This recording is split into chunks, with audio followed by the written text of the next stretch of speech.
Et bienvenue à tous. Le Cameroun traverse depuis quelque temps une crise multiforme. Aujourd'hui, la situation sociopolitique du pays préoccupe la communauté internationale qui ne se fait pas prier pour faire des observations, des recommandations dans le sens de l'amélioration de la qualité de la gouvernance.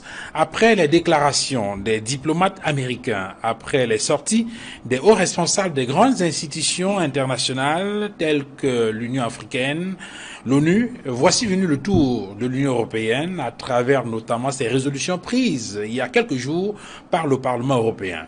Les observations portent notamment sur la question des droits de l'homme, la situation sécuritaire dans les régions du nord-ouest et du sud-ouest, le problème du code électoral consensuel, entre autres.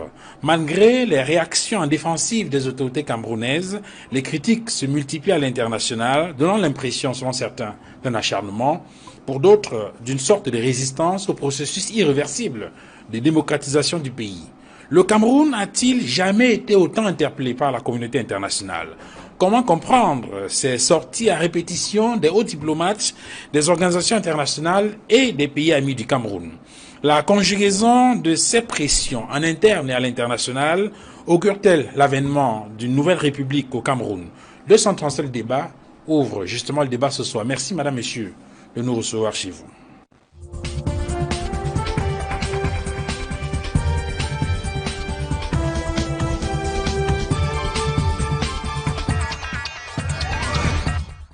Sur le plateau de 237 débats ce soir pour décrypter ce sujet, Maître Simon-Serge Kakak, bonsoir. Bonsoir Duval, bonsoir à tous les compagnonnistes. Merci infiniment d'être venu sur ce plateau. Merci. Je profite de cette occasion pour saluer les multiples téléspectateurs d'Equinox Télévision. Et surtout, permettez-moi de vous remercier de m'avoir convié à cet échange pour le grand retour de cette prestigieuse émission à Douala. Merci Maître Simon-Serge Kakak d'être venu. Vous êtes avocat au barreau du Cameroun et vous êtes président des juristes d'Afrique pour la bonne gouvernance. Bien entendu. Docteur Luison Essoma, bonsoir. Bonsoir Duval, bonsoir à tous les téléspectateurs d'Equinox Télévision. C'est un plaisir renouvelé d'être toujours là lorsque vous me conviez à une émission aussi sensible qui préoccupe l'État du Cameroun, dont nous sommes citoyens. Et je pense que nous aurons des arguments suffisants pour étayer la lanterne des nombreux téléspectateurs qui nous regardent. Et permettez-moi respectueusement de saluer les autres copanélistes. Merci, docteur Luison Essoma, d'être venu. Vous êtes enseignant-chercheur à la faculté des sciences juridiques et politiques de l'université de Douala. C'est ça. Merci également à vous d'être venu, docteur Joël Raphaël Ouansi, bonsoir. Bonsoir. Merci d'être venu. Oui, je suis très content d'être là, de rencontrer les autres panélistes pour que notre fonction sociale d'éclairer les gens et d'éclairer le peuple sur des questions d'actualité. Et c'est pour ça que je suis là ce soir et je vous remercie de m'avoir invité. Merci, docteur Ouansi, d'être venu. Vous êtes très intéressé par des questions liées à l'actualité internationale. Vous avez la parole, vous la gardez. Vous avez suivi depuis quelque temps ces réactions à l'international concernant les crises internes au Cameroun. Plus récemment encore, c'était la sortie du Parlement européen à travers des résolutions portant sur un certain nombre de questions liées aux droits de l'homme, liées à la situation sécuritaire dans les régions du nord-ouest et du sud-ouest, ou encore sur la loi antiterroriste ou le code électoral notamment. De votre point de vue, qu'est-ce qui peut fonder, qu'est-ce qui peut justifier, qu'est-ce qui peut expliquer une telle réaction de cette organisation ou bien de toutes les autres organisations internationales de façon globale? Il faut d'abord situer le Cameroun dans le cadre des relations internationales. Le Cameroun a passé un certain nombre d'accords avec l'Union européenne depuis bientôt plus de 50 ans. Et dans ces accords, il est prévu des engagements pour le Cameroun et des engagements pour l'Union européenne. Et parmi ces engagements sont posés les problèmes de bonne gouvernance, de protection de l'environnement, des problèmes de protection des droits de l'homme et autant d'autres qu'on ne pourrait pas tous citer ici compte tenu du temps que nous avons imparti.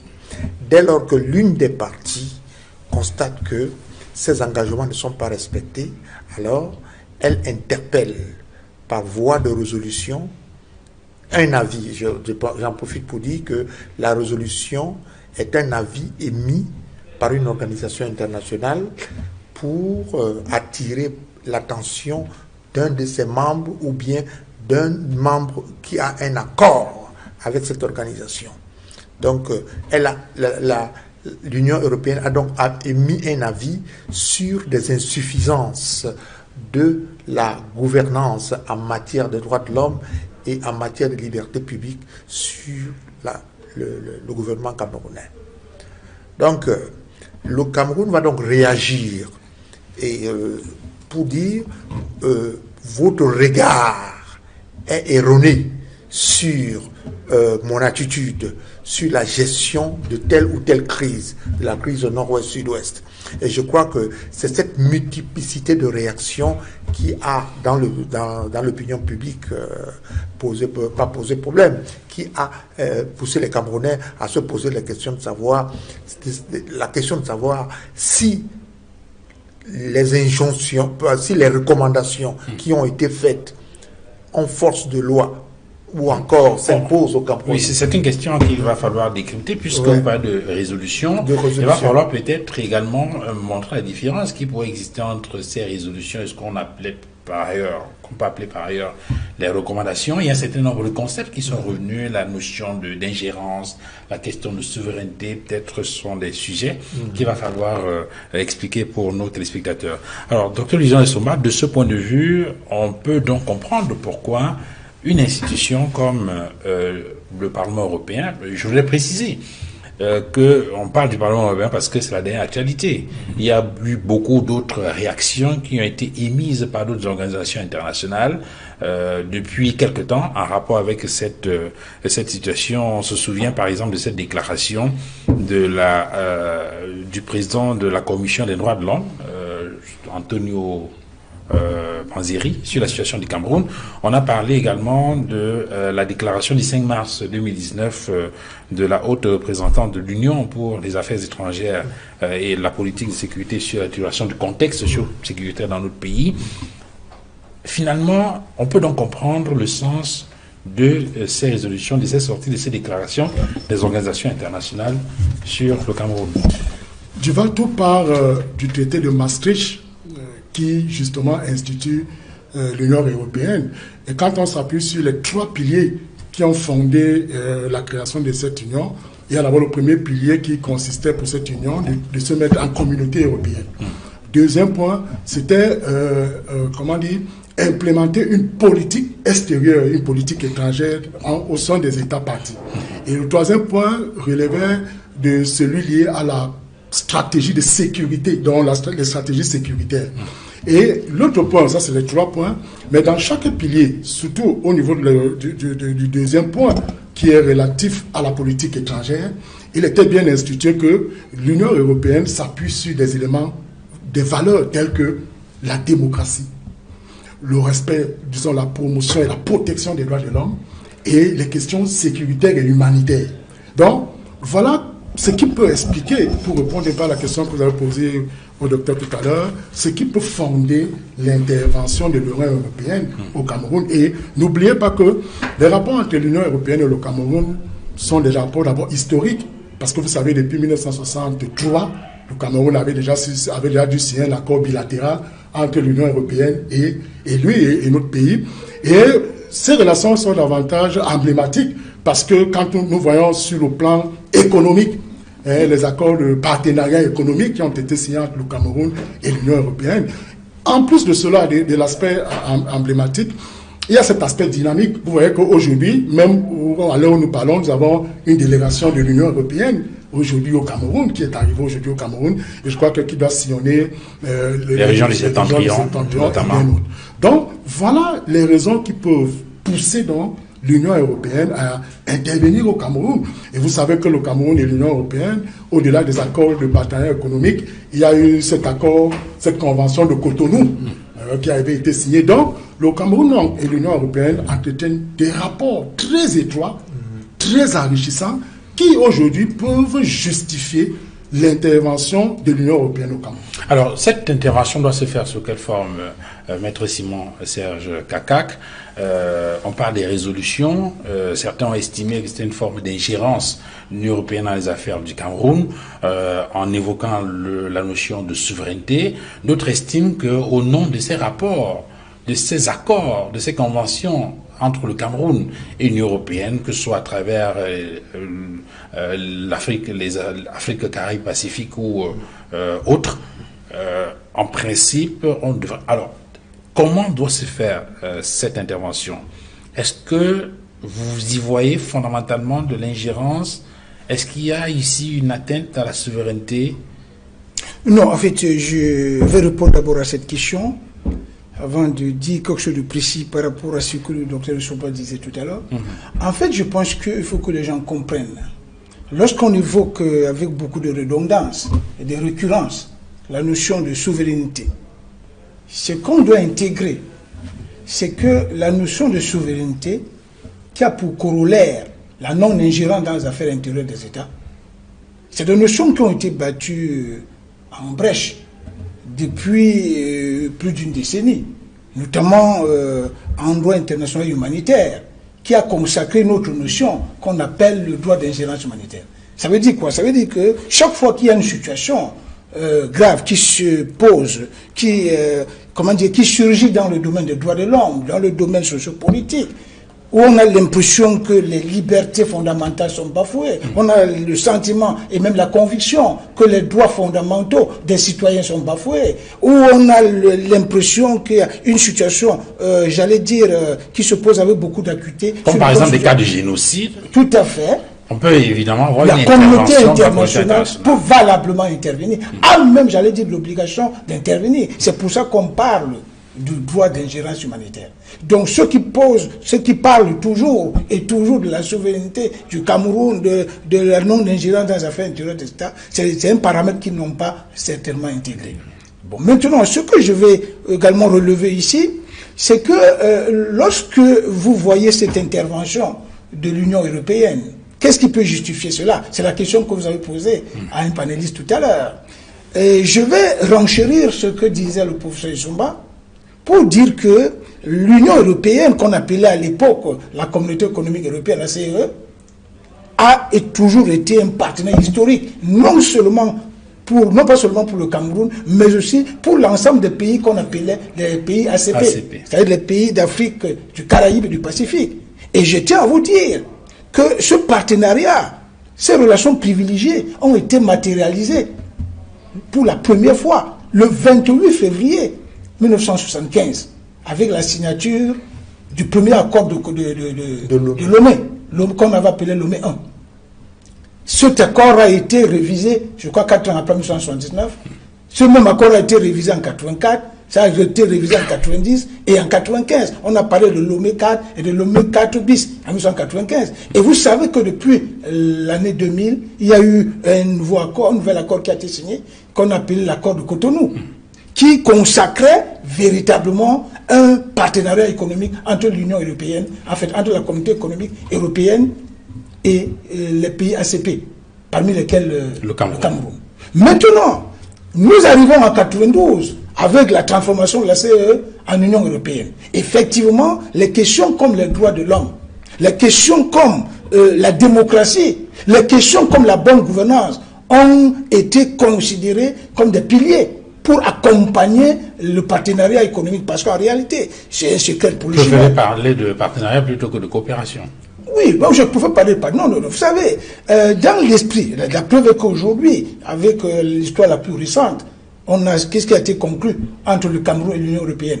C'est un accord de partenariat économique. C'est pas un accord de coopération économique. C'est pas textuellement la même chose. Parce que partenariat veut dire que nous sommes dans une espèce de contrat synallagmatique. Je parle sous le contrôle de l'excellentissime juriste qui est avec nous sur ce plateau. Parce que lorsqu'on parle de partenariat, c'est un contrat synallagmatique, c'est-à-dire un contrat qui implique une réciprocité de droits et d'obligations pour les deux parties. Et je pense que c'est dans cette posture que les affaires entre l'Union européenne et le Cameroun se gèrent aujourd'hui. C'est pour ça justement que lorsqu'il y a un problème qui se pose avec beaucoup d'acuité au Cameroun et que de l'autre côté, le partenaire a le sentiment que son partenaire, permettez-moi cette tautologie, est dans une situation d'autoflagellation. Ça ne peut pas le laisser indifférent. C'est dans cette optique, c'est pour cette raison que l'Union européenne s'est sentie dans l'impérative obligation d'intervenir. Maintenant, comment elle devait intervenir? C'est la question également que vous avez posée. Oui. Bon, je dois vous dire quand même que quand j'ai suivi cela, j'ai senti que l'affaire a été prise au sérieux au niveau de l'Union européenne. Parce que lorsque vous regardez l'ossature institutionnelle de l'Union européenne, il y a 4 principales institutions, il y a 4 principaux organes. Il y a ce qu'ils appellent le Conseil européen, qui est présidé par le Polonais Donald Tusk. Il y a la Commission européenne, qui est présidée par le Luxembourgeois Jean-Claude Juncker. Il y a le Conseil de l'Union européenne, qui est en réalité une espèce de conseil des ministres des Affaires étrangères de l'Union européenne. Et maintenant, il y a le Parlement européen. Et le Parlement européen, ici, en réalité, c'est l'organe qui légifère. Donc la résolution qui a été prise par le Parlement européen, c'est comme une loi en réalité. Donc ça a une force coercitive. C'est pour ça que lorsque vous lisez comment dirais-je, cette résolution, lisez le dernier paragraphe, là vous allez voir les destinataires de cette résolution. Cette résolution est destinée au Conseil de l'Union européenne. Au Conseil européen, c'est destiné à la Commission européenne, c'est destiné au Cameroun, c'est destiné au Parlement et au gouvernement camerounais.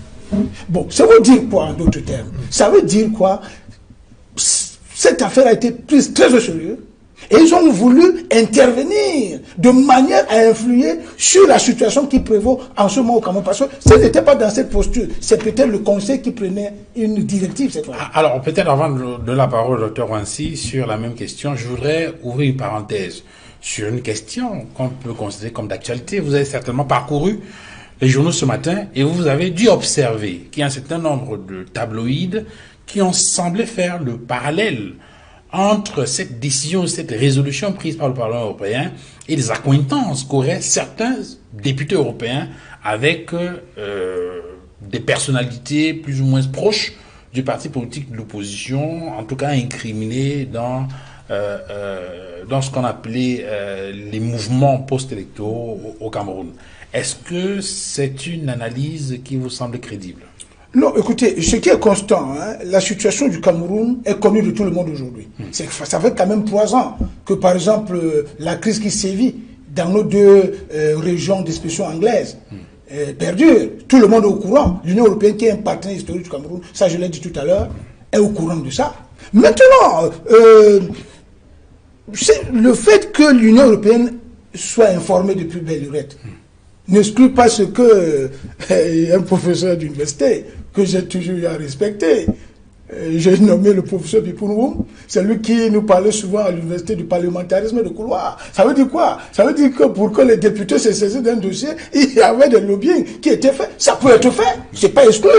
Que peut-être ce problème, c'est-à-dire pour que ça arrive au niveau où il est arrivé aujourd'hui, qu'il y a eu ce que le professeur Bipounoum appelle le parlementarisme de couloir de certains responsables camerounais. Cela est possible, mais toujours est-il que la situation du Cameroun n'est pas inconnue des Occidentaux aujourd'hui. La preuve est qu'avant l'Union européenne, c'est les États-Unis qui sont intervenus. Avant les États-Unis, puis après les États-Unis, il y a eu l'Union africaine. Vous comprenez? Ça veut dire quoi? Ça veut dire que la situation qui prévaut aujourd'hui au Cameroun n'est pas inconnue de nos partenaires au développement. Alors, c'est pour dire que je ne pense pas que ce soit cela qui est véritablement influencé. Alors, cela veut dire, docteur Wansi, que c'est une situation qui préoccupe ses amis du Cameroun. Il parle tout à l'heure de la sortie des États-Unis. On a parlé de l'Union africaine. Il y a maintenant le Parlement européen. Cela veut dire que c'est une situation qui préoccupe fondamentalement donc ses partenaires européens ou occidentaux.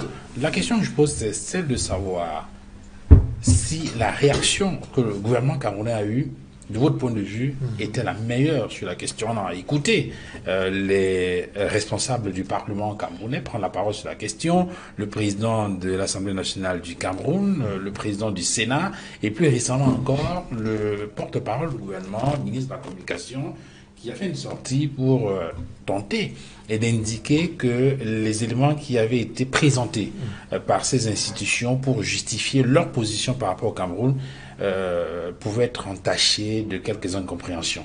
Est-ce que c'était la meilleure réaction? Est-ce que cette réaction, de votre point de vue, vaut son pesant d'or? Ce sont des réactions tout à fait normales. Dès lors qu'un pays est indexé sur des questions, notamment des questions de liberté publique ou des questions de droits de l'homme en général, cet État réagit. Et la réaction du Cameroun est une réaction tout à fait normale. Mais le problème qui se pose est de savoir si le Cameroun, en tant qu'État souverain, allait accepter de manière aussi religieuse une telle analyse, une telle appréciation des faits.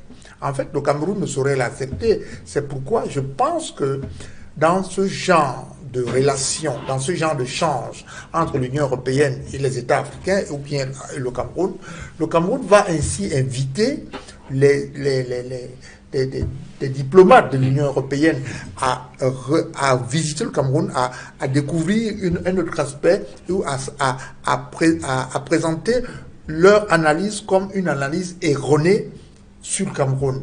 Donc c'est tout à fait normal. Si cela ne se fait pas, c'est qu'il n'y a plus de diplomatie. Donc la diplomatie est fondée sur l'action et la réaction des États. Pour revenir au cas bien spécifique du Cameroun, il faut aussi situer les gens et dire que la résolution qui a été prise n'est pas en tant que telle une condamnation. La réaction de l'Union européenne est graduelle. Elle est graduelle jusqu'au stade des sanctions. Pour le moment, l'Union européenne a émis un avis. L'avis, c'est les questions sur lesquelles vous vous êtes engagés, notamment les questions de bonne gouvernance, droits de l'homme, liberté publique, résolution des conflits internes. Ces questions-là n'ont pas encore trouvé d'aboutissement et sont en train de durer. Alors, pour ce fait, nous vous invitons à corriger votre copie. La réaction du gouvernement camerounais, la perception que vous avez de nous est tout à fait erronée. Elle est erronée en ce sens que nous avons déjà engagé un certain nombre de négociations, nous avons mis en place un certain nombre de commissions, un certain nombre d'institutions pour résoudre ce problème. Je crois que là est le change qui s'est passé. Mais c'est à travers cet échange, ce que vous êtes en train de dire, c'est quel impact politique pourrait avoir la mise en lumière, le highlighting qu'on fait sur le Cameroun pour dire, bon, voilà une situation qui se passe. Quel c'est l'impact politique? Parce qu'en fait, nous sommes encore aussi au stade du droit. C'est l'impact politique d'une telle réaction sur le Cameroun à travers le monde. Le Cameroun ne peut pas vivre de manière singulière ou bien dégager des responsabilités que devraient avoir les autres États. Alors, avant d'analyser peut-être l'impact, parce que c'est le cœur du sujet, il faut peut-être déjà voir ce que le Cameroun tire de cette coopération, de ce partenariat avec non seulement l'Union européenne, mais les autres institutions, parce que, comme vous l'avez indiqué, il n'y a pas que l'Union européenne, on parle peut-être de l'Union européenne parce que c'est le dernier cas, mais il y a eu d'autres sorties, d'autres déclarations qui ont été faites par des diplomates ou des hauts responsables d'autres organisations internationales, toujours allant dans le même sens là. Est-ce que, au regard des avantages que le Cameroun tire dans ses rapports avec ces institutions-là, est-ce qu'il est possible d'envisager de passer outre? Est-ce que le Cameroun peut se passer, je vais dire quoi, de ce partenariat, de cette coopération? Est-ce que le Cameroun peut faire la sourde oreille par rapport à ces observations qui sont faites par les amis du Cameroun, par ses amis et par les organisations internationales? Je voudrais vous souligner que le Cameroun est un acteur principal du jeu des Nations Unies, j'allais dire un acteur principal du droit international. Et il faut par là noter que quand on parle des questions de souveraineté, avant de répondre à votre question, la souveraineté, c'est quoi en fait? Elle se structure autour de trois concepts, c'est-à-dire la plénitude, l'indépendance et l'autonomie. C'est-à-dire, ça veut dire quoi? Cela veut dire, comme nous avons une crise au Cameroun, le Cameroun a pleine compétence sur le plan interne, de résoudre la crise. Nous sommes un pays autonome, veut dire que nous n'attendons rien de l'étranger. Nous gérons sur le plan interne notre autonomie. Et nous avons l'indépendance. Cela veut dire que nous sommes libres parce que nous n'accepterons pas une ingérence extérieure. Mais il faut noter que, Maître l'a souligné tout à l'heure avec pertinence, vous voyez, le droit d'ingérence veut dire une seule chose. Le principe, c'est quoi? Aucun État étranger ne peut intervenir dans le domaine du Cameroun sans son consentement. Parce que le droit international est fondé sur le consensualisme des États. Mais maintenant, on dit, exceptionnellement en cas de questions humanitaires graves, même sans l'accord de l'État, un État étranger peut intervenir à l'intérieur des affaires d'un État, sauf de s'y mêler des questions politiques, c'est-à-dire se mêler exclusivement des questions humanitaires. Bon, cela étant dit, précisons également que l'Union européenne aujourd'hui s'appuie sur des leviers très forts. La démocratie. Parce que vous savez, quand nous avons suivi un certain nombre de députés qui s'exprimaient, il y a des soupçons qui pèsent lourdement sur le Cameroun, par exemple sur le dernier processus, sur la dernière élection présidentielle. Il y a les questions des droits de l'homme qui sont, on estime qu'aujourd'hui les droits de l'homme ne sont pas respectés au Cameroun. Et la question encore la plus grave, justement, c'est cette crise dite crise anglophone qui se déroule aujourd'hui au niveau de nos deux zones dites querellées. Donc, voilà en réalité ce qui peut justifier, comme on l'a indiqué tout à l'heure, l'intervention de l'Union européenne.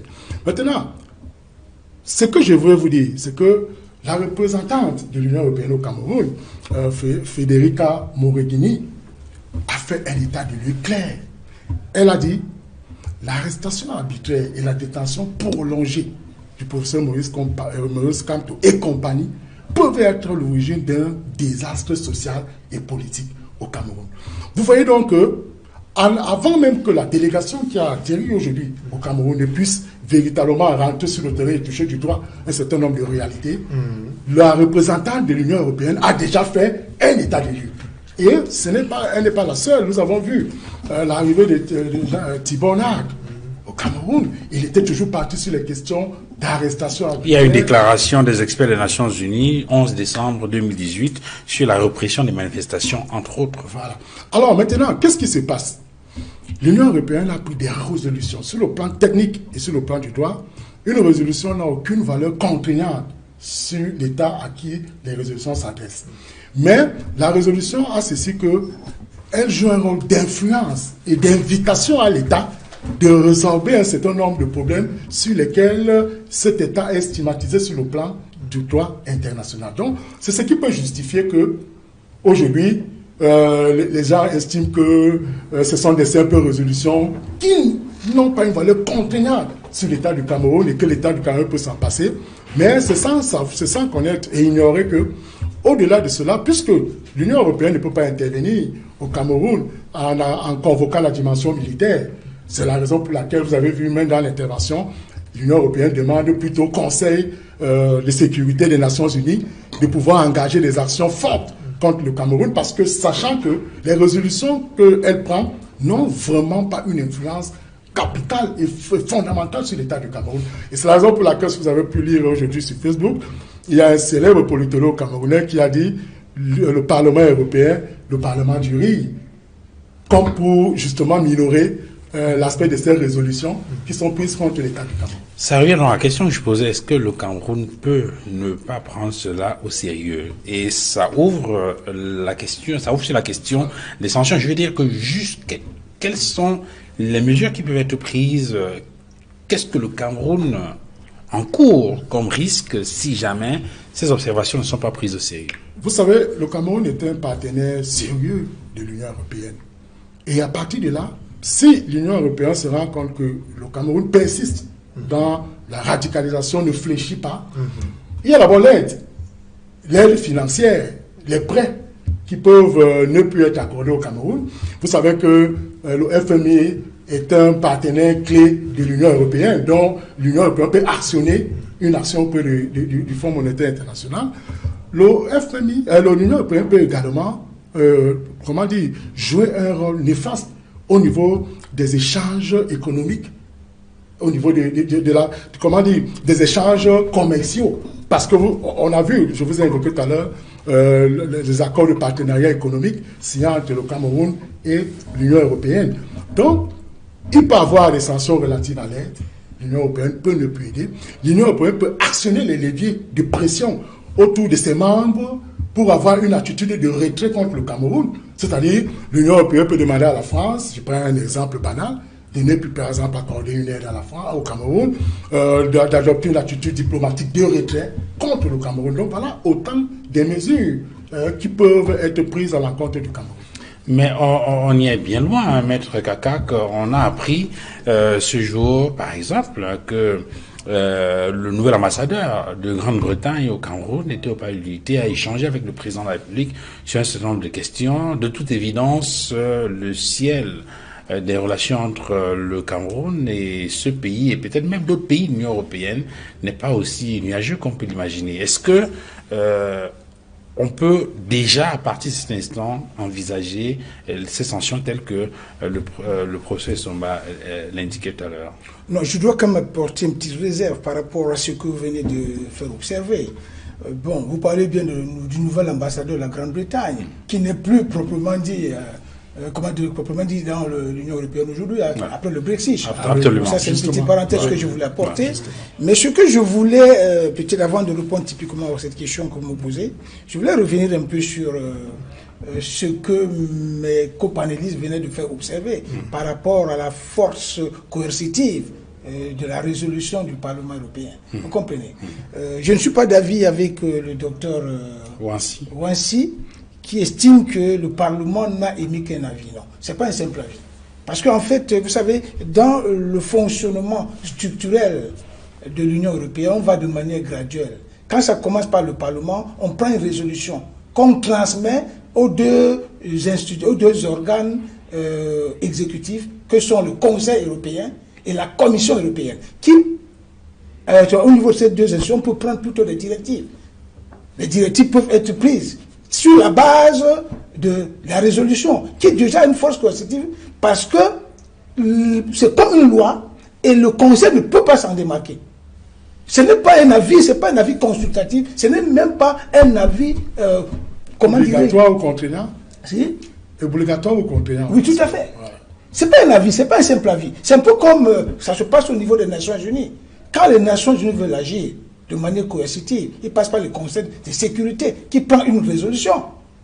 Vous comprenez? Et quand la résolution est prise, qui est chargé d'appliquer la résolution? C'est le secrétaire général. Donc on travaille de manière complémentaire. C'est pratiquement la même chose au niveau de l'Union européenne. Maintenant, ce que je veux faire observer pour répondre à la question que vous avez posée, c'est qu'en fait, l'Union européenne travaille de manière scientifique et de manière rationnelle. Ils sont partis, les députés, les eurodéputés sont partis d'un certain nombre d'éléments. Ils sont partis d'un rapport de leurs représentants au Cameroun. Ils sont partis du rapport du président de la sous-commission des droits de l'homme. Ça veut dire qu'ils ont travaillé sur la base des éléments objectifs. Maintenant, ils ont pris les résolutions. Ils vont voir la suite au niveau des autres institutions. Parce que, comme je l'ai dit, c'est des institutions qui travaillent de manière complémentaire. Maintenant, si on constate que le Cameroun reste dans sa posture, à ce moment-là, ils peuvent passer un cran au-dessus en passant par des sanctions économiques, comme tout à l'heure le docteur Somba le disait, au niveau de l'aide, par exemple. Et il y a aussi un autre paramètre qu'il faut intégrer. Lorsqu'on parle de l'Union européenne, c'est 28 États européens, vous comprenez? Et certains d'entre eux sont membres permanents du Conseil de sécurité. Ils peuvent également passer par une saisine du Conseil de sécurité. Vous comprenez? Pour faire pression sur le Cameroun. Et lorsqu'on parle déjà d'une situation délétère qui prévaut au Cameroun, lorsqu'on parle des victimes civiles de cette situation, de cette crise socio-politique, ça ressemble à s'y méprendre à une certaine situation qu'on a connue sur notre continent, mais il y a quelques années, il y a une quinzaine d'années, avec la fameuse guerre au Darfour. Et souvenez-vous, ce qui s'est passé avec le président qui vient d'être déchu, c'est le Conseil de sécurité qui avait saisi le procureur du CPI. En fait, c'est pour vous dire quoi? C'est pour vous dire que non, je dis l'Union européenne a suffisamment d'éléments et d'outils pour faire, j'allais dire, fléchir le Cameroun. Bon, maintenant, je ne sais pas si c'est le Cameroun, parce que lorsque vous lisez, lorsque vous interprétez, lorsque vous analysez les réactions de nos dirigeants, parce que lorsque, par exemple, le président du Sénat fait une sortie tapageuse, lorsque le président de l'Assemblée nationale, lui aussi s'engouffre dans la même logique, bon, tout se passe comme si ils ne sont pas d'accord. D'ailleurs, ils ne sont pas d'accord. Maintenant, ils invitent les eurodéputés à venir au Cameroun pour voir la situation. Moi, personnellement, cela m'a fait quand même ça m'a un peu surpris parce que depuis que, par exemple, la situation qui prévaut au nord-ouest du Sud prévaut depuis 3 ans, ces 2 principaux responsables de notre pays n'avaient jamais, je ne sais pas, je peux me tromper parce que je peux être victime d'amnésie, c'est possible. Mais autant que je puisse le savoir, une commission parlementaire n'a jamais été mise en place pour aller enquêter sur le terrain, pour voir effectivement ce qui se passe et sortir un rapport. Et il y a même notre curiosité, il y a des sessions entières de nos 2 chambres parlementaires qui ont eu lieu. Ces questions n'ont jamais été évoquées. Je suis surpris aujourd'hui qu'il faut que les parlementaires européens réagissent ou bien sortent une résolution pour que nos leaders parlementaires se rendent compte que non, c'est une situation qui est très sérieuse, il faut enquêter sur le terrain. Donc je dis, pour moi, c'est une situation qui m'apparaît un peu incongrue. Est-ce que vous avez des éléments pour compléter l'aspect en rapport avec les sanctions telles que évoquées par les autres? Peut-être, sinon, on devrait peut-être revoir sur l'avenir des rapports entre le Cameroun et ces différentes institutions qui font des observations sur la qualité de la gouvernance de façon globale dans notre pays. Il faut se poser la question de savoir s'il y a jurisprudence en la matière pour un autre pays africain. Il y a eu jurisprudence en la matière. C'est le cas du Togo et le cas du Zimbabwe. La démarche de l'Union européenne, c'est d'abord une résolution. Une résolution qui n'est en aucun cas contraignante. Et de la résolution naissent des recommandations. Nous avons telle opinion sur vous. Nous vous invitons à changer. Après ces recommandations, elles sont transmises à la Commission européenne, elles sont au Conseil européen. Et c'est le Conseil européen qui décide des sanctions. Et les sanctions les plus appliquées dans ce genre de cas sont souvent la diminution ou bien la suppression de l'aide qui est affectée à l'État incriminé. C'est ce qui s'est passé pour le Togo dans les années 90 sous le régime Eyadema et qui a continué lorsque la succession a été dynastique au Togo. Il y a aussi le cas du Zimbabwe. On peut, à la limite, l'Union européenne peut interdire de visite ou bien encore peut interdire de voyage certains membres du gouvernement. Voyez-vous? Mais pour revenir à la question essentielle de la graduation, à quel moment commencent les réactions les plus contraignantes? Les réactions les plus contraignantes commencent lorsque l'État, l'État africain ou bien encore si le Cameroun marque totalement un déni des faits qui lui sont reprochés. Une indifférence. Une indifférence en matière de droit. Mais il y a aussi des impacts indirects. Les impacts indirects sont la décrédibilisation de l'État. Vous n'avez plus de crédit sur le plan international. En matière économique, les cabinets de notation vous mettent en dernier plan, vous donnent la plus mauvaise note. Et cela n'est pas bien pour les investissements. Déjà qu'il y a au Cameroun, depuis que la guerre a commencé, il y a un problème de désinvestissement au Cameroun. Des investissements, les gens abandonnent les plantations, les gens abandonnent et puis, nous sommes une économie de traite. Et quand les économies de traite ont besoin d'industriels pour transformer leurs matières premières. Et comme élément indirect, c'est que vous n'avez donc plus de crédit sur le plan international. Et il y a d'autres canaux qui sont les organisations financières internationales qui vous rappellent, qui ont des politiques, qui ont des stratégies en matière de protection des droits de l'homme. Le FMI, la Banque mondiale investi dans la perspective de maintenir la bonne gouvernance, de rechercher la bonne gouvernance dans les pays auxquels elle adresse de l'aide, auxquels elle octroie de l'aide. Donc, il faut tenir compte de ces aspects. Si nous ne tenons pas compte de ces aspects, de manière pernicieuse, de manière silencieuse, nous allons descendre au fond de l'abîme. Et cela va décrédibiliser totalement l'État. Oui, mais en prenant en compte les observations qui ont été faites par les uns et les autres ici, en rapport avec les réactions des autorités camerounaises, il parlait tout à l'heure des responsables du Parlement, que ce soit le président de la Chambre basse ou encore celui de la Chambre haute, et plus récemment encore la sortie du ministre camerounais de la communication, porte-parole du gouvernement. On ne peut pas dire que le Cameroun est insensible. Ou... Pas du tout insensible. Voilà. Mais il y a la diplomatie de scène et la diplomatie de l'arrière-scène, de l'arrière-cour.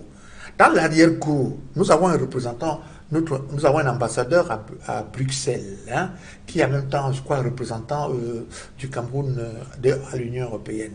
Il y a un travail qui se fait, mais la réaction du Cameroun est tout à fait légitime.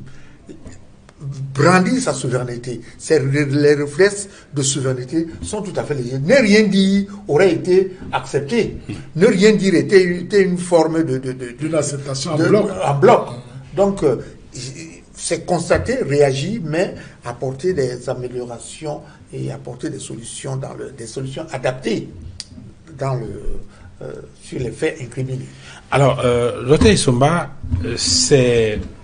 Lorsqu'on observe très bien, on remarque que depuis quelque temps, donc, il y a une série de réactions des organisations internationales, une série de réactions des diplomates des pays amis.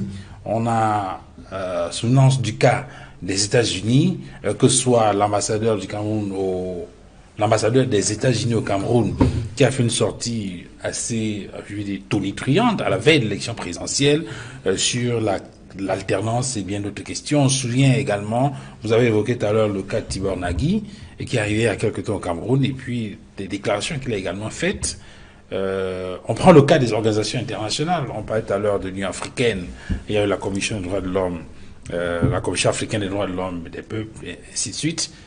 Alors, est-ce que le fait que toutes ces réactions arrivent pratiquement au même moment peut donner à penser qu'il y a fondamentalement un problème de gouvernance, un problème de droits de l'homme, et qui a comme une sorte, pour ne pas reprendre le terme, il y a des analystes qui ont indiqué qu'à un moment donné, on a le sentiment que le Cameroun reste insensible à la situation assez préoccupante dans la région nord-ouest et du sud-ouest et n'apporte pas les réponses suffisantes à ces questions-là.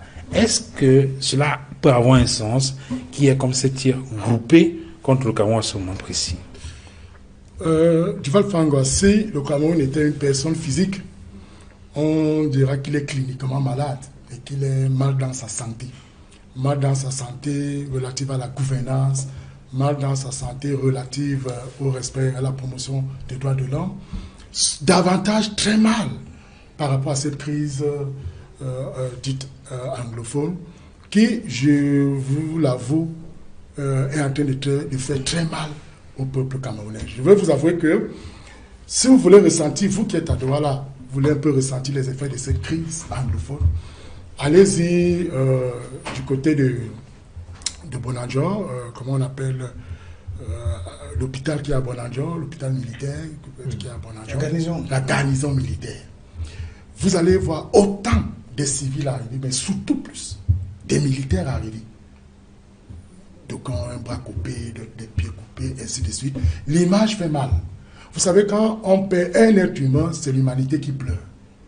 Donc les questions, revenons d'abord sur les questions de liberté publique. Vous savez, aujourd'hui, parmi les réformes, peut-être que nous allons arriver là, moi je pense que la loi de 90 sur les manifestations publiques aujourd'hui mérite d'être réactualisée. Parce que quand vous voyez des gens qui manifestent pacifiquement, sans rien casser, et qu'ils sont arrêtés, ça fait quand même très mal. Vous savez, l'expression de la démocratie passe aussi par là, c'est-à-dire l'expression des libertés.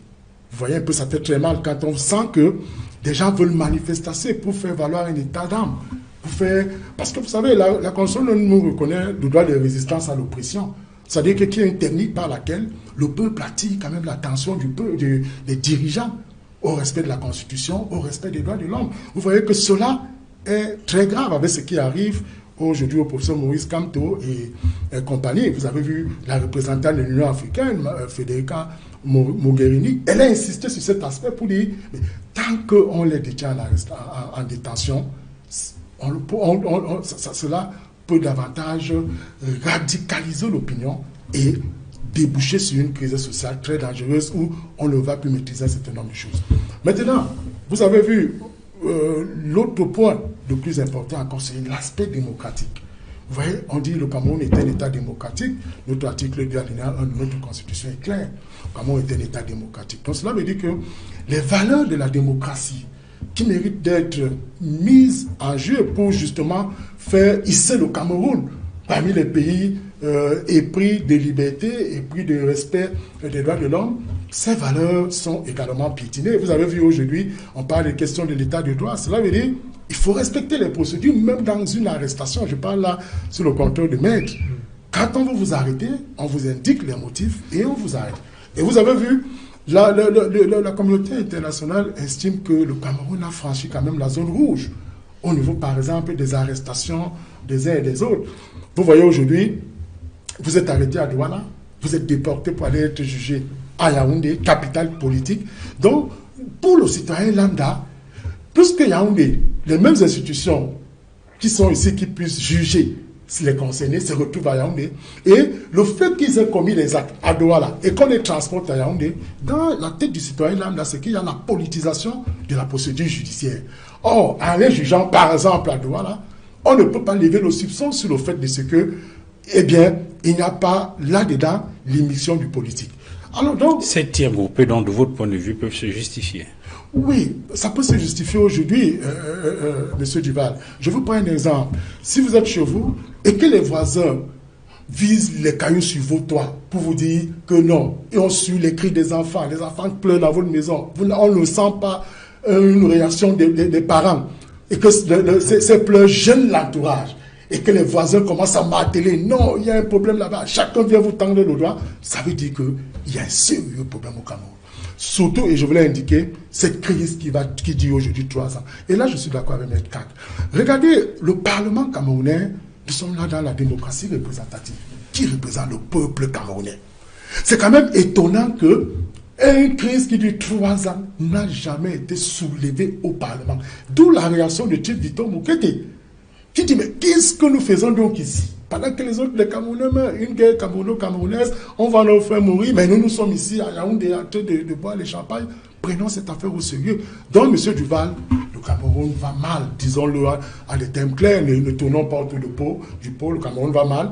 Nous pensons aujourd'hui que les autorités qui nous gouvernent laissent l'attitude flegmatique et l'attitude de défiance et de prendre au bras le corps, de prendre la pleine mesure de ce qui se passe. Sinon, vous savez, on dit toujours que c'est Mikhail Gorbatchev qui le disait, si vous ne lisez pas les signes du temps, vous tomberez avec le temps.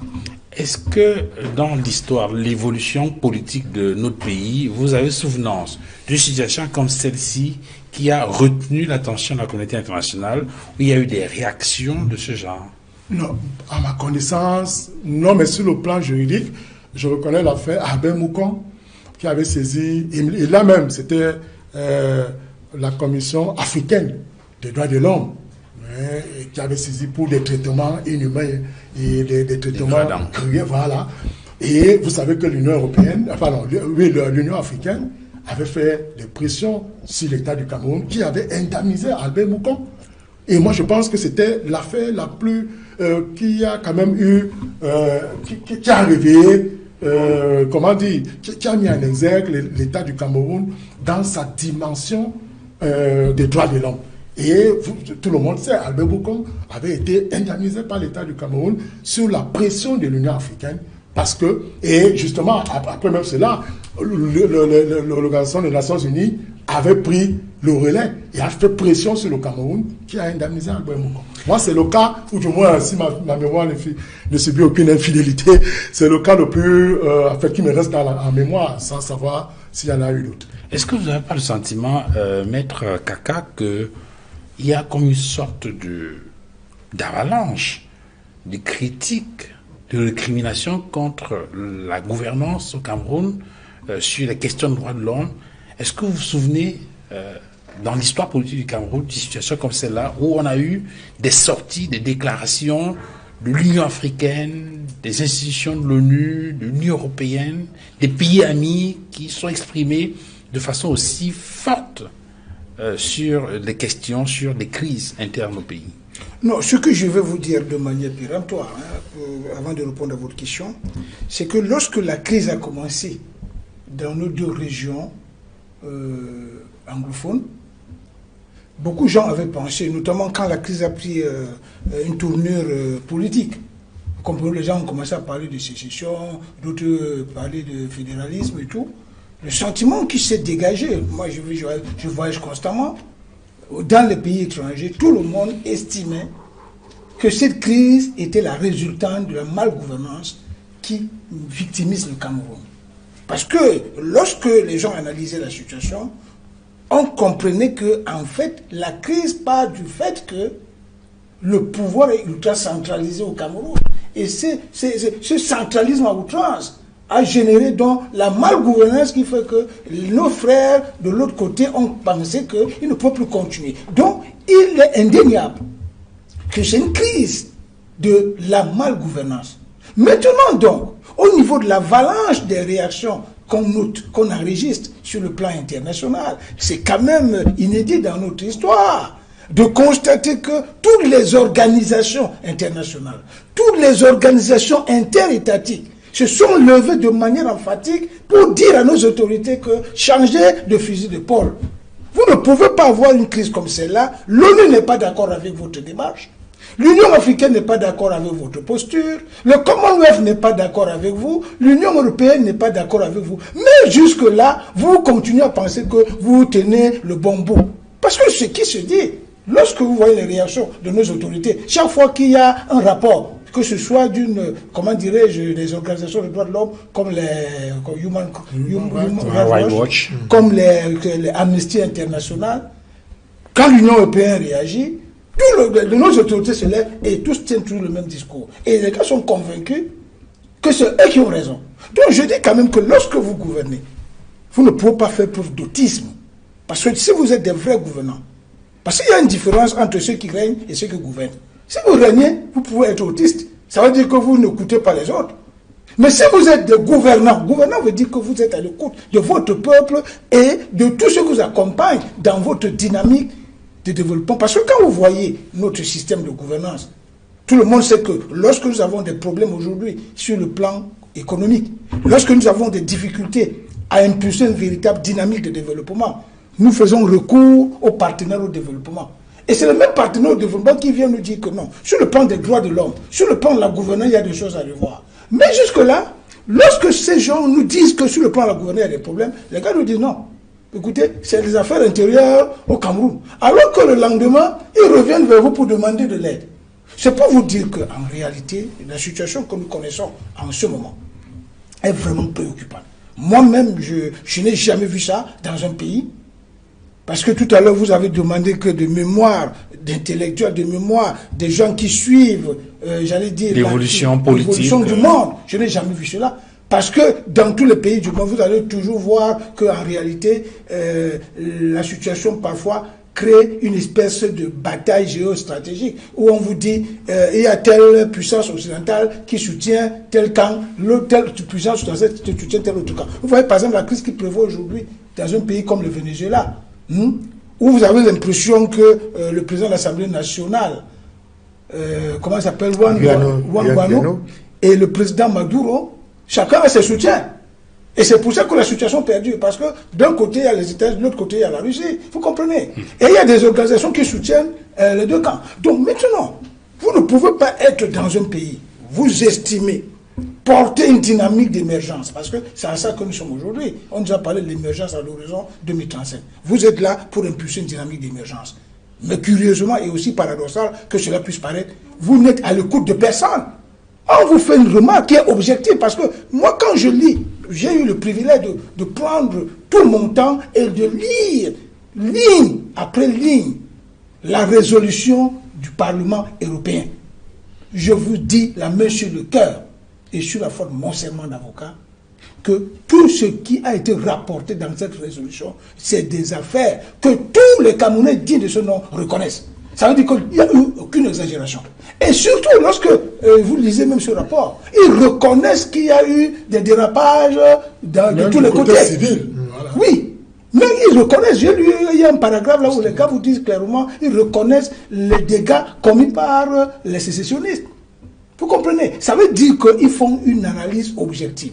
Sur la base de ces données, la logique aurait commandé que nos dirigeants comprennent qu'il est impératif en ce moment de changer de fusil d'épaule et tenir un discours différent. Mais si nous continuons sur cette lancée, j'ai le sentiment et même la conviction que la situation va plutôt s'aggraver, d'abord sur le plan intérieur, et cela peut déboucher sur une situation qu'on ne pourra plus jamais contrôler. Ça, c'est mon point de vue. Docteur Wansi, il y a un certain nombre de questions qui sont, je vais dire, régulièrement adressées depuis quelque temps maintenant et qui transparaissent dans cette résolution dont parle Maître Kakak.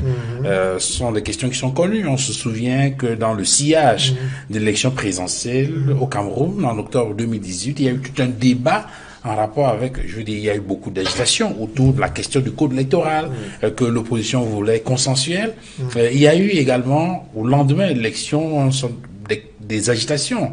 Agitation post-électorale liée à la contestation par certains leaders, certains candidats à l'élection présidentielle des résultats proclamés par la plus haute, je vais dire par le juge électoral. Il y a eu, avant cela, bien évidemment, avant l'élection, la crise sécuritaire, la crise dite anglophone, les régions nord-ouest et du sud-ouest, avec tout ce que cela engendre comme conséquence sur le plan des droits de l'homme, sur le plan humain, ou encore même sur le plan économique. Parce qu'on se souvient de cette sortie du directeur général de la CDC, cette grosse entreprise qui donnait des indications sur les conséquences économiques et financières graves en rapport avec cette crise anglophone-là. Alors lorsqu'on prend tous ces éléments-là, qui sont des éléments de crise forte, et on met à côté de cela ces réactions qui viennent de l'international, on n'a pas des États-Unis, on n'a pas de toutes ces institutions qui ont été citées. Est-ce que cette conjugaison des pressions en interne avec ces crises-là et cette forte pression qui vient également de l'international ne peuvent pas déboucher sur une nouvelle république? Dans les relations entre l'Union européenne et le Cameroun, l'Union européenne et l'Afrique en général, il ne faut pas toujours donner blanc-seing à l'Union européenne. Il y a des relations hypocrites même.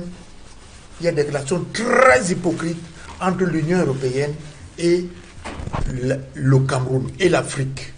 Je vais vous dire, vous avez posé la question aujourd'hui de savoir si dans l'histoire du Cameroun, dans l'évolution contemporaine de notre pays, s'il y a déjà eu une telle levée de bouclier, s'il y a déjà eu des situations ou des constats de l'Union européenne et reste. Justement, il faut se poser la question, il faut se poser cette question. Mais il y a une réponse. La réponse est que lorsqu'il y a des questions graves, institutionnelles, ou encore des questions de mutation politique susceptibles de générer des conflits dans notre pays, on n'a pas vu l'Union européenne. Lorsqu'il y a eu la modification de la loi électorale qui limitait le nombre de mandats, on a révisé la Constitution du 14 avril 2008. C'était une situation grave. Mais l'Union européenne n'a pas réagi. Mais cela transparaît dans le rapport, la résolution qui a été... Pourquoi attendre aujourd'hui pour réagir? Cela veut dire en fait que c'est le peuple même qui est malheureux dans cette histoire. C'est-à-dire, c'est le manque de considération qu'on donne au devenir et à l'avenir de nos peuples. Parce que, moi je me posais la question de savoir où était l'Union européenne lorsqu'on fusillait Ernest Ouandié. Nous, on avait des relations avec l'Union européenne. Où était l'Union européenne? Il y a des abus de droits de l'homme dans ce pays. Et dans d'autres pays où ils sont. Je vous dis, pour remplacer le fils, il y a des mafis, au père, il y a eu 1000 morts. Mais l'Union européenne est toujours là. Au Zimbabwe, dans le Matabeleland, il y a eu 500 000 morts. Donc, moi, je vous dis que ce n'est pas simplement le cas de Cameroun. Nous devons, en interne, déjà, comme il a dit, M. Essomba, nous devons déjà, en interne, prendre nos dispositions pour avoir la capacité de résoudre nos problèmes. L'Union européenne ne viendra jamais résoudre les problèmes du Cameroun. En nous exposant, ces résolutions mettent en lumière ce qui se passe chez nous. Mais à la fin, nous serons obligés de résoudre nous-mêmes nos problèmes. Regardez le cas de la Côte d'Ivoire. La Côte d'Ivoire va venir les Nations Unies pour résoudre les problèmes.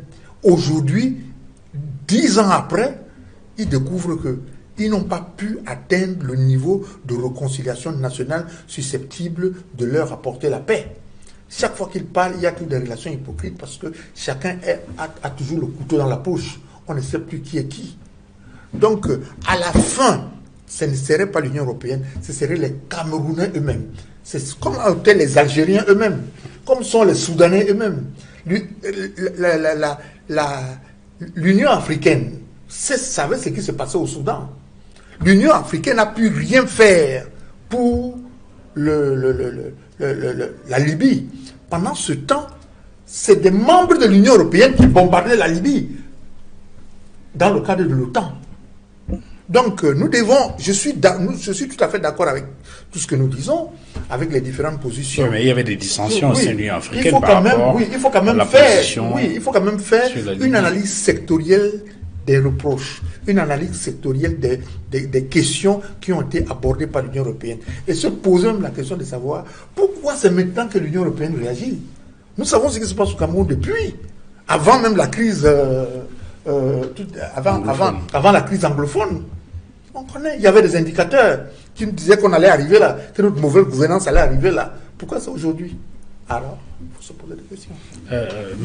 Je voulais juste, je suis entièrement d'accord avec le docteur Ouassi, mais ce qu'il faut quand même intégrer dans l'analyse, ça, je trouve ça très important. Nous savons que les relations entre les États sont guidées par les intérêts des uns et des autres. Parce qu'il n'y a pas d'amitié entre les États. C'est les intérêts. Nous sommes tous d'accord. Donc quand vous voyez une relation de partenariat entre l'Union européenne et le Cameroun, entre l'Union européenne et l'Afrique, c'est les intérêts qui guident les États de l'Union européenne qui viennent ici. Nous sommes tous d'accord. Mais considérant le fait que nos pays ne fonctionnent pas en autarcie, le Cameroun ne fonctionne pas en autarcie, comprenez, nous ne pouvons rien faire dans la situation qui prévaut maintenant dans notre pays sans l'apport de cette communauté internationale. Vous comprenez? Ça, c'est mon avis.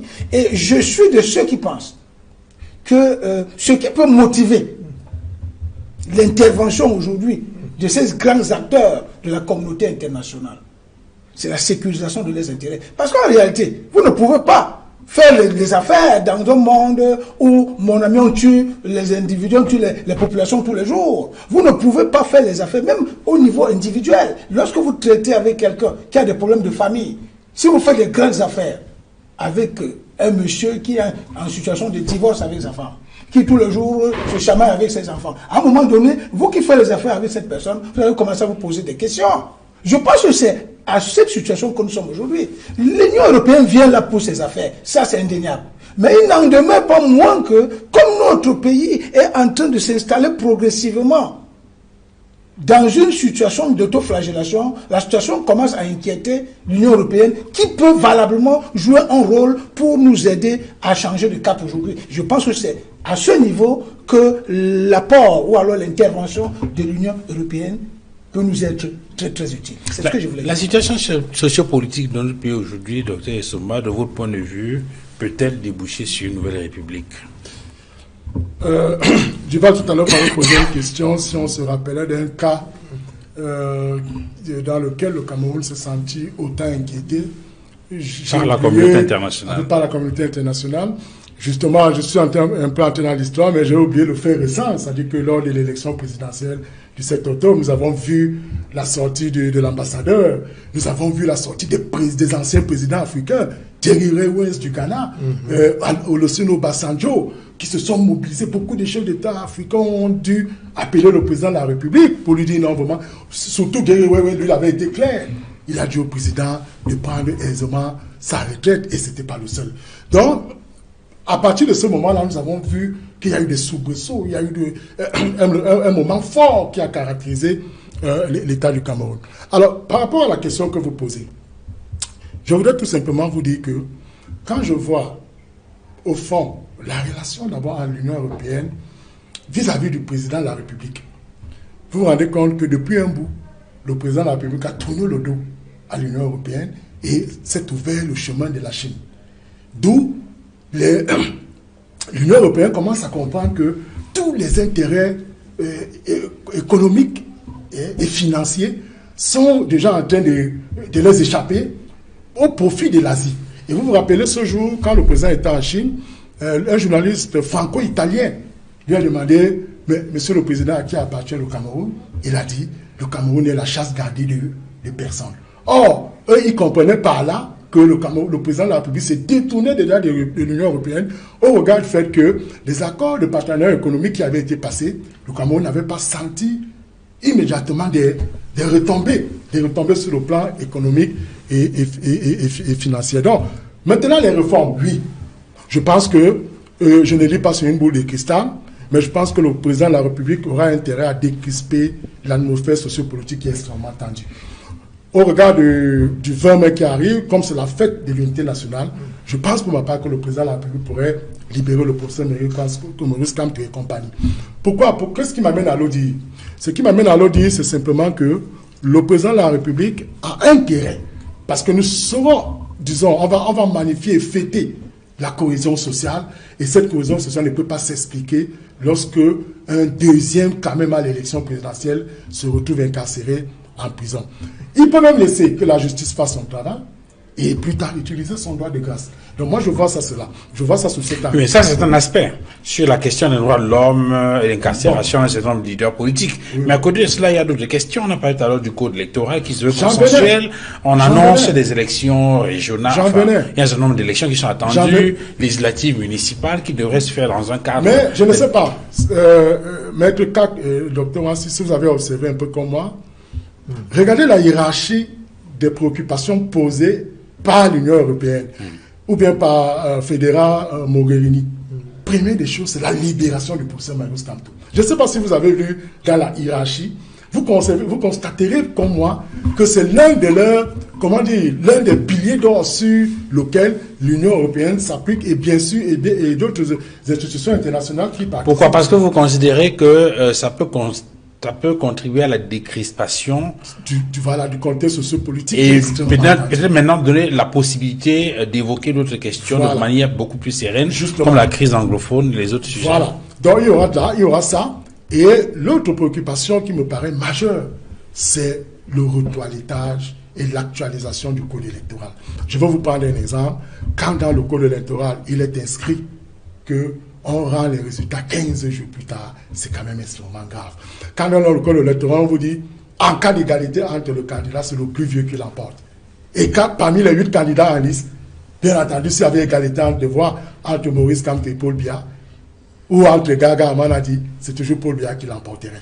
Donc vous voyez, il y a des incompréhensions. Oui, la question des PV, des procès, les litiges autour des procès verbaux. Le temps de la publication des résultats va revenir à un temps raisonnable. Il y a on a vu au Nigeria, 2 jours plus tard, on a des résultats. Qu'est-ce qui peut expliquer qu'au Cameroun, 15 jours plus tard, on attend pour publier les résultats? On a vu, on était à peine 5 000 électeurs, je crois, non, à peine. Qu'est-ce qui peut justifier ça? Minimum. Donc, il y a un souci, et un souci de retoilettage de ce code électoral. Par exemple, ce n'est plus normal aujourd'hui que vous soyez pénalement responsable et que vous ne soyez plus civilement responsable. C'est-à-dire assumer votre destin politique à 18 ans. Donc, il faut ramener l'âge de la majorité du vote à 18 ans au Cameroun. Il faut, par exemple, trouver l'autre bêche par rapport au contentieux post-électoral que nous avons eu, que les huissiers soient à même d'intervenir pour pouvoir faire des constats sur un certain nombre d'irrégularités qui entachent le processus électoral. Il faut inscrire cela, aujourd'hui c'est une priorité, inscrire cela dans la Constitution de notre pays. Vers une nouvelle république au Cameroun, Maître Kak? Oui, je pense que ce n'est pas exclu. Ce n'est pas exclu que ce qui se passe là, cette levée de bouclier, peut nous amener à changer, j'allais dire, de république. On peut passer facilement à la troisième république. Mais sauf que cela ne peut être possible que si nous respectons, j'allais dire, un processus qui, pour moi, doit ramener, j'allais dire, la sérénité, l'harmonie et le vrai vivre ensemble aujourd'hui au Cameroun. Vous comprenez? Tout à l'heure, le professeur Soumba parlait de la libération du professeur Maurice Kamto.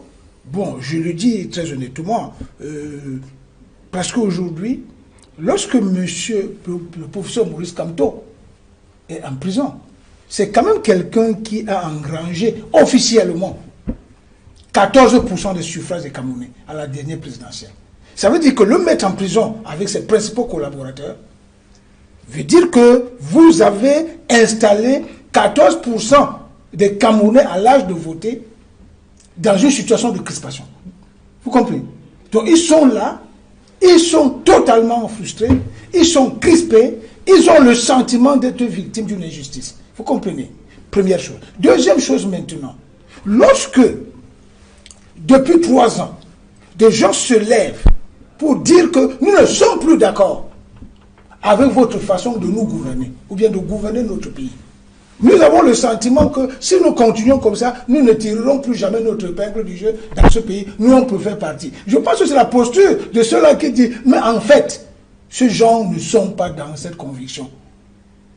Ce qu'il faut aujourd'hui, c'est un discours d'apaisement. Si, du côté de Yaoundé, le premier des Camerounais leur dit, écoutez, mes chers concitoyens, mes chers compatriotes, je vous ai compris, retrouvons-nous autour d'une table, venez me dire ce que vous me reprochez, et moi aussi je vais vous dire ce que je pense, et je pense qu'au sortir de cet échange, on pourra trouver un terrain d'entente. Voilà ce que les gens demandent depuis. Parce que quand les gens invitent le chef de l'État à convoquer un vrai dialogue, c'est ça qu'on recherche.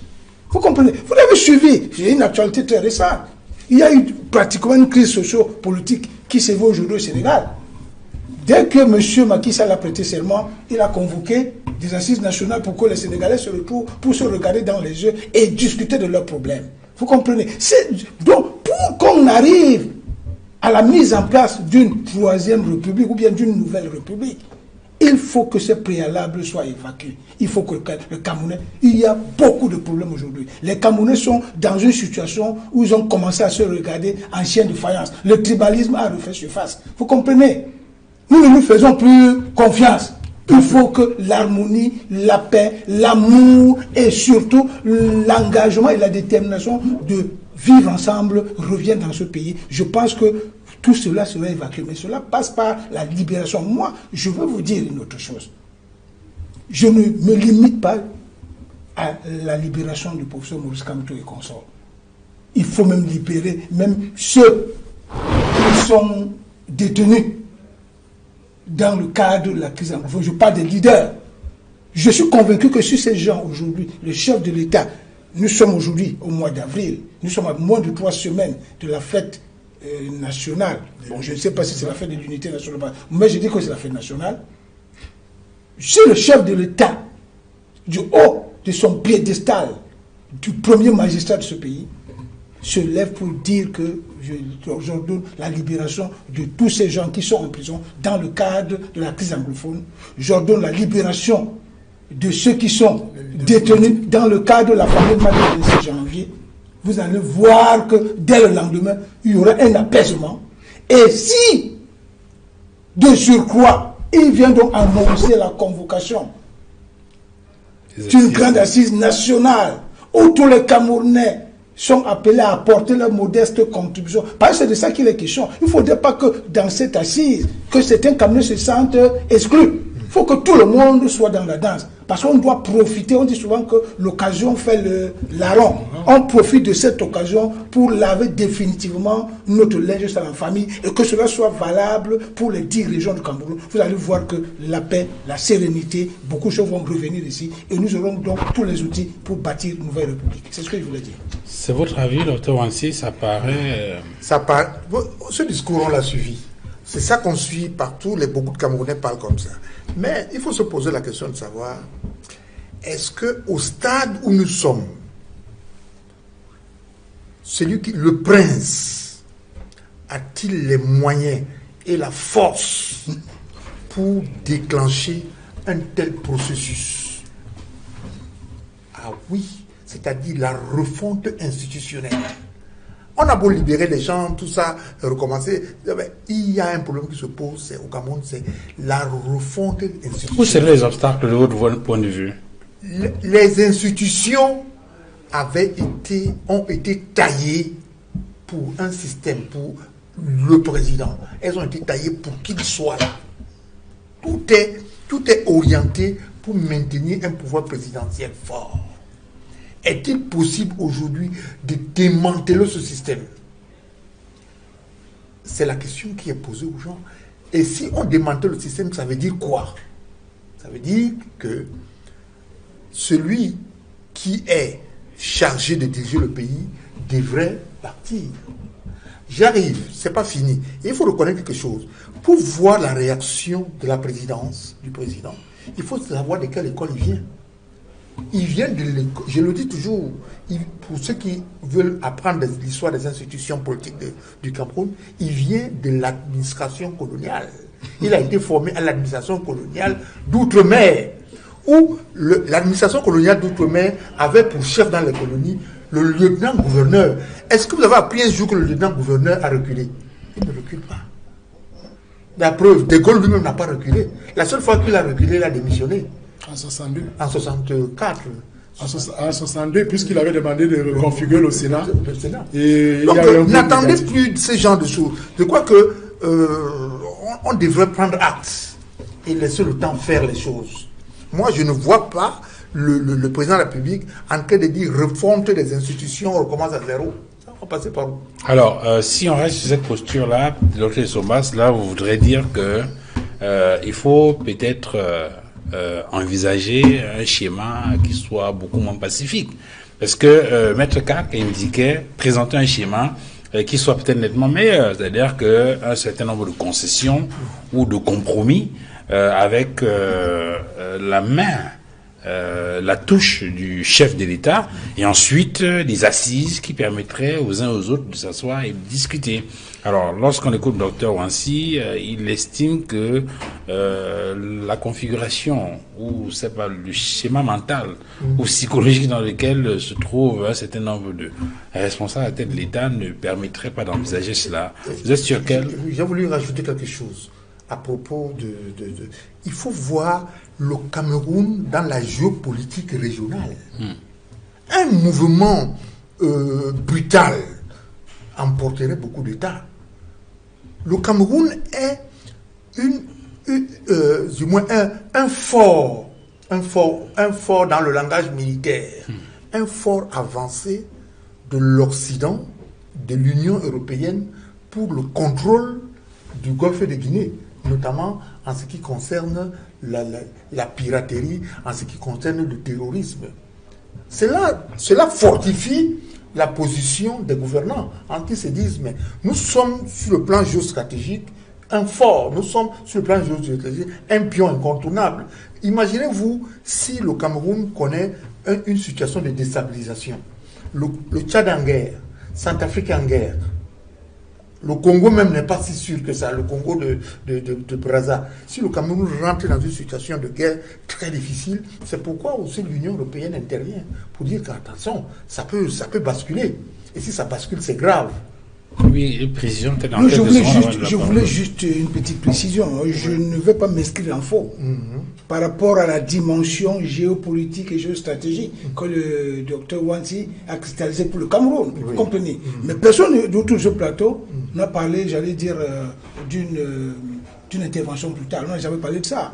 Moi, je dis que le problème du Cameroun aujourd'hui ne peut se gérer que si les Camerounais se regardent les yeux dans les yeux et discutent de leurs propres problèmes. C'est ce que j'ai dit. Parce qu'on a préconisé une intervention brutale. Oui, sur les schémas possibles. Je pense que lorsque la crise dite anglophone avait déjà un peu pris des proportions inquiétantes, au point où l'Organisation des Nations Unies annonçait une assistance humanitaire, vous avez vu qu'a fait l'État du Cameroun. On a mis en place un plan d'urgence d'assistance humanitaire et qui a coupé justement les velléités prétendument, comment dire, l'envie de ces Nations Unies de venir au Cameroun. Donc moi je pense que le président de la République a les clés de la pacification de l'État du Cameroun, a les clés de la décrispation du climat sociopolitique qui s'est dangereusement écorné. Qu'est-ce qu'il doit faire?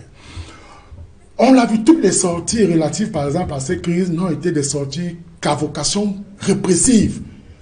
Voilà, nous avons, c'est suffisamment clair, nous avons enfin des sécessionnistes. Voilà, nous allons agir pour amener. Vous voyez, c'était toujours dans l'option autoritaire. Je pense qu'il est temps pour le président de la République, au-delà des discours conventionnels du 10 février, du 31 décembre, que le président de la République monte sur le créneau. En tant que père de la nation, on le dit, en tant que père de la nation, quand vous avez par exemple vous avez 10 enfants et que 2 sont dans les chambres à bruit, n'envoyez pas les sons. Allez par vous-même. Et allez par vous-même et dire, prenez, convoquez les 2. Mais qu'est-ce qui ne va pas comme être Kakati? Vous posez le problème sur la table. Et je crois que un seul discours, tout a commencé par la parole. Un seul discours d'apaisement du président de la République sur tout ce qui se passe aujourd'hui au Cameroun. Je vous le dis, et ça, le cœur sur la main, que le contexte, autant sécuritaire que social et politique, va s'apaiser. Je vais vous dire, il y a une remarque, peut-être vous ne voyez pas, moi je suis fonctionnaire, mais c'est la première fois que nous sommes jusqu'au 24 d'un mois que les salaires ne sont pas virés.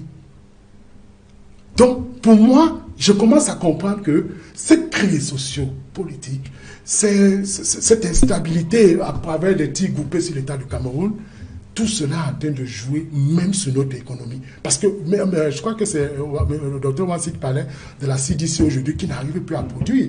Or, qui était sur le plan interne l'une des sources financières les plus grands employeurs après l'État. Les plus positives après l'État. Donc, notre voix, peut-être, n'est pas crédible, mais elle peut être audible. Nous demandons au président de la République que ça a déjà trop duré, qu'il évite. J'ai lu Lee Sun-jun qui disait le président est le législateur de sa propre conduite. Ça veut dire que le président parfois s'enferme dans un vase clos et ne veut écouter personne. Mais moi je me dis, aujourd'hui en tant que chef de l'État, qui du haut de sa sagesse, parce que quand on a 87 ans, on n'est plus un patriarche, on n'est plus même, on est un sage, on est une bibliothèque, on est quelqu'un qui, ayant les leviers en ses mains, de pouvoir, M. Duval, régler ces problèmes. On sort de l'émission, je vous donne la parole, peut-être que vous allez tout le table. Moi, vous avez tout à l'heure indiqué, puisqu'on est sur les différents schémas possibles, la nécessité pour le chef de l'État et pour le gouvernement de façon globale d'accorder une oreille attentive à toutes ces observations qui sont faites et de prendre des mesures qui s'imposent. Est-ce qu'il est possible d'envisager une compréhension, une perception de cette situation-là sous l'angle des divergences de points de vue au niveau de la communauté internationale? Maître Kak indiquait tout à l'heure qu'il peut arriver compte tenu des perceptions différentes des grandes puissances, que certains puissent surfer sur ces divergences-là pour, percevoir ou bien pour analyser la situation interne et apporter des solutions à cela. Est-ce que le Cameroun pourrait surfer sur ces divergences qu'on observe très souvent entre les grandes puissances dans le champ international pour essayer de naviguer entre ces observations qui sont faites par les institutions internationales? Oui, bien entendu, on l'a indiqué tout à l'heure, le Cameroun est un acteur principal de la dynamique des relations internationales, si vous voulez, du droit international.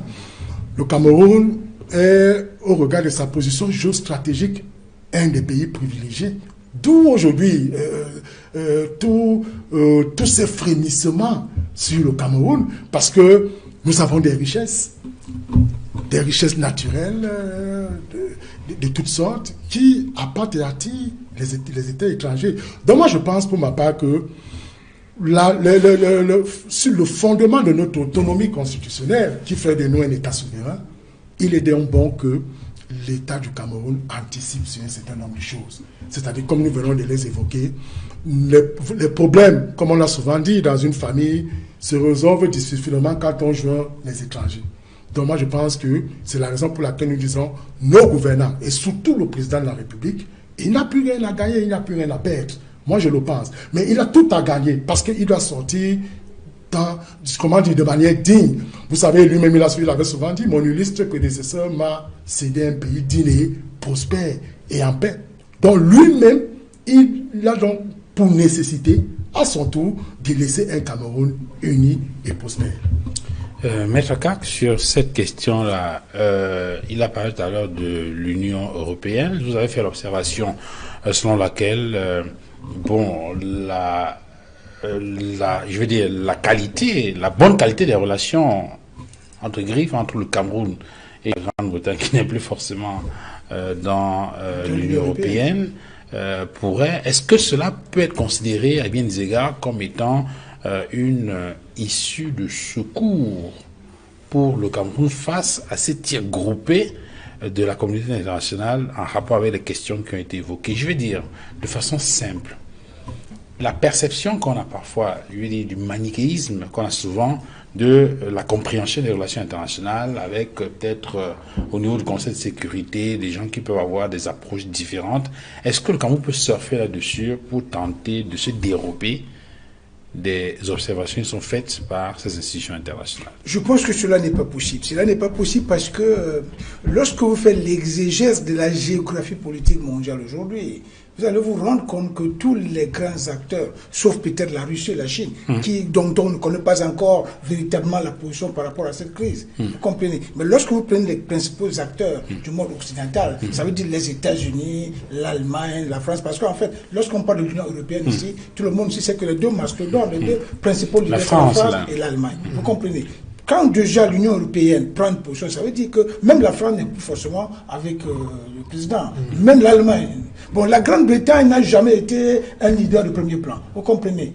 Donc je pense que le chef de l'État, objectivement... Oui, mais il y a l'ONU, il y a le Conseil de sécurité. Oui, avec même l'ONU a pris position pour lui dire qu'on convoque un dialogue. Même l'ONU est dans la mouvance aujourd'hui. L'Union africaine est dans la mouvance. Tous les grands acteurs du monde lui demandent de convoquer des assises qui vont permettre aux Camerounais de discuter de sortir de baisse. Maintenant, il y a le docteur Wansi qui a dit quelque chose sur laquelle je vais revenir. Enfin, je vais revenir sur ce qu'il a dit parce que il a prétendu que le chef de l'État n'a plus forcément tous les outils pour se sortir d'affaires ou bien pour sortir le Cameroun de l'auberge. J'ai dit non. Moi, je veux vous dire, je n'ai aucun doute sur la capacité du président Biya à trouver la vraie solution. Vous savez, le président Biya, je profite de cette tribune pour le dire, le président Biya a 86 ans d'âge. 86 ans d'âge. Il a passé 56 ans de haute administration. Ce monsieur arrive dans la haute administration au Cameroun, je passe sous le contrôle du professeur Somba. À 24 ans non, il n'avait pas 24, il avait 29 ans. Le 14 octobre 1962. 14 octobre 1962, il est nommé chargé de mission à la présidence.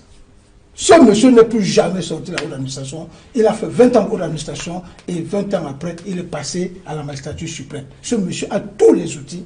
Il dispose de tous les éléments pour comprendre de quel côté se trouve l'intérêt de son pays. Et je n'ai pas de doute sur son haut niveau de patriotisme. Ce monsieur comprend. Il est intelligent, il est patriote, il est compétent. Je suis sûr que s'il veut régler ce problème, il va le régler et les Camerounais en sortiront, j'allais dire, totalement grandis et surtout se sentiront en sécurité. Parce qu'aujourd'hui, le vrai problème que nous avons, c'est que tous les Camerounais ont peur.